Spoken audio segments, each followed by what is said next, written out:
Hello दोस्तों, welcome in agriculture study. दोस्तों, आपका एग्रीकल्चर स्टडी में स्वागत है। आज हम इस वीडियो में कृषि उत्पादन से संबंधित महत्वपूर्ण क्रांतियों की बात करेंगे, जो हर कॉम्पिटिटिव एग्जाम में क्रांतियों से क्वेश्चन पूछे जाते हैं। और यह वीडियो बहुत महत्वपूर्ण होने वाली है, तो इस वीडियो को अंत तक ज़रूर देखें। तो अब बात करते हैं हम हरित क्रांति। हरित क्रांति की जो शुरुआत हुई थी, वो हुई थी 1966 से 1967 तक हुई थी। अब जो इस क्रांति के जो विश्व के जनक माने जाते हैं, मतलब जो इसके शेर से प्रारंभ करने वाले थे, वो थे प्रोफेसर नॉर्मन बोरलॉन्ग। लेकिन जो भारत के हैं, भारत के हैं M.A. स्वामीनाथन, जो इसके हरित क्रांति के जनक कहा जाता है।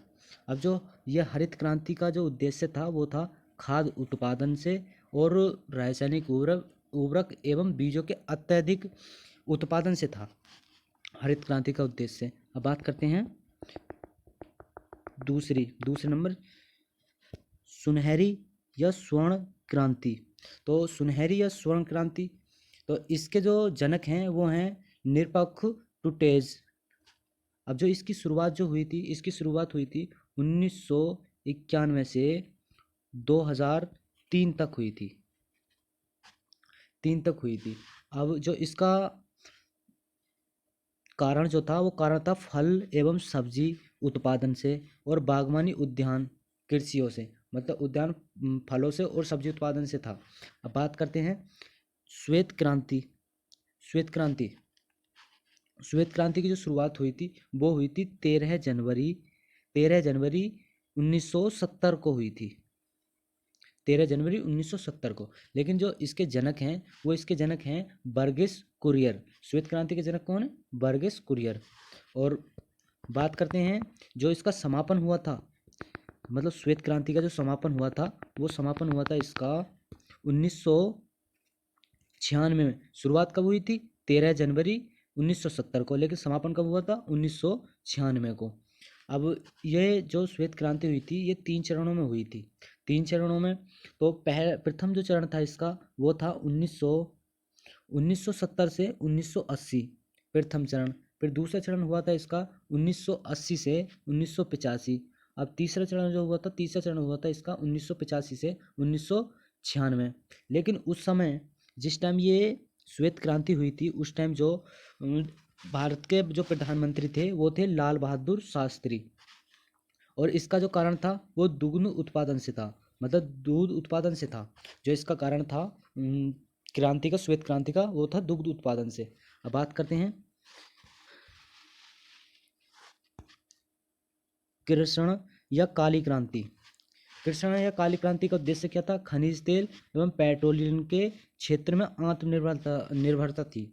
मतलब खनिज तेल, मतलब जो पेट्रोल और डीजल था, पेट्रोल डीजल इनके उत्पादन में तो आत्मनिर्भर था उस टाइम कृष्ण क्रांति का।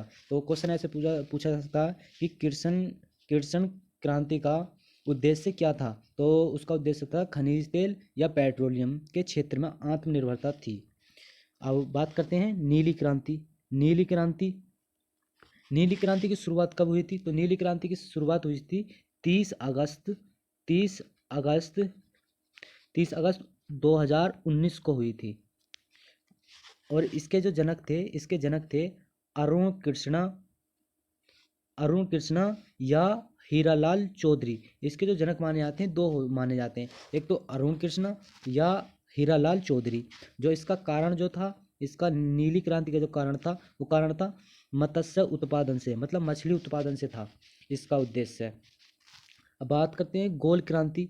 गोल क्रांति किससे संबंधित है? यह है आलू से संबंधित गोल क्रांति। लेकिन इसकी जो शुरुआत हुई थी तो 1965 में M.A. स्वामीनाथन ने मार्गदर्शन में भारत सरकार ने 1967 से 1978 तक चलाई थी। ये जो गोल क्रांति थी 1967 से लेकर 1978 तक चलाई थी।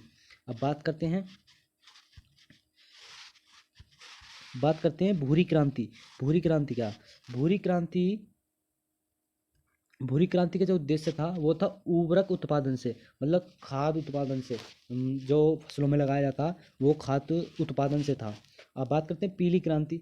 पीली क्रांति किससे संबंधित थी? तो पीली क्रांति संबंधित थी तिलहन उत्पादन से। तिलहन उत्पादन से संबंधित था पीली क्रांति का। और इसका जो शुरुआत हुई थी पीली क्रांति की, वो हुई थी 1980 में, जो 1980 में हुई थी। लेकिन उस टाइम जो देश के प्रधानमंत्री थे वो कौन थे? राजीव गांधी। राजीव गांधी थे उस टाइम प्रधानमंत्री। अब तो बात करते हैं अगले की, रजत क्रांति।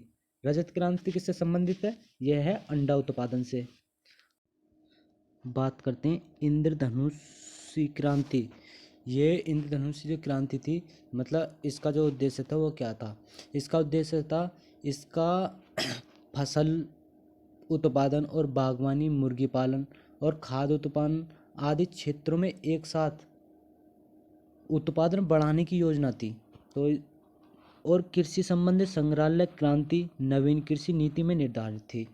और जो इसकी शुरुआत हुई थी वो शुरुआत हुई थी 1966 से 1967 तक हुई थी। अब जो इसकी शुरुआत जो करी थी वो किसने करी थी?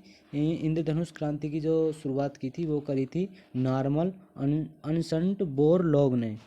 अब बात करते हैं अगली, अमृत क्रांति। अमृत क्रांति किससे संबंधित थी? अमृत क्रांति थी नदियों को जोड़ने की योजना थी। नदियों को जोड़ने की, मतलब जो नदियाँ अलग अलग थीं उनको जोड़ने की योजना थी अमृत क्रांति। बात करते हैं सदाबहार क्रांति किससे संबंधित थी? तो सदाबहार क्रांति जो थी वो थी कृषि उत्पादन को दोगुना करना, टिकाऊ कृषि करना, मतलब टिकाऊ कृषि करना जिससे दोगुना उत्पादन हो। और जो इसके जनक थे सदाबहार क्रांति के, वो जनक थे एम.एस. स्वामीनाथन। बात करते हैं गुलाबी क्रांति। गुलाबी क्रांति, गुलाबी क्रांति किससे संबंधित थी?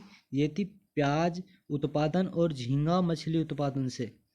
और जो इसकी शुरुआत की थी गुलाबी क्रांति की, वो शुरुआत करी थी दुर्गेश पटेल ने। इसे दुर्गेश पटेल को जो गुलाबी क्रांति का जनक भी कहा जाता है। अब क्वेश्चन पूछ सकता है कि गुलाबी क्रांति किससे संबंधित है? तो गुलाबी क्रांति संबंधित है प्याज उत्पादन से और झींगा मछली से। और पूछ सकता है कि गुलाबी क्रांति के जनक कौन है? तो जनक हैं इसके दुर्गेश पटेल। बात करते हैं लाल क्रांति। लाल क्रांति किससे संबंधित है? यह मांस एवं टमाटर उत्पादन से, मतलब ये लाल लाल होते हैं दोनों, तो इसलिए लाल। तो लाल मछली किससे मतलब लाल क्रांति किससे उत्पादन है संबंधित है? तो यह है मांस एवं टमाटर उत्पादन से। तो लाल क्रांति के जनक कौन है? जनक है विशाल तिवारी। विशाल तिवारी इसके जनक हैं। तो आपको वीडियो पसंद आई हो तो वीडियो को लाइक करें और कमेंट करके ज़रूर बताएं कि वीडियो कैसी लगी। तो मिलते हैं अगली वीडियो में।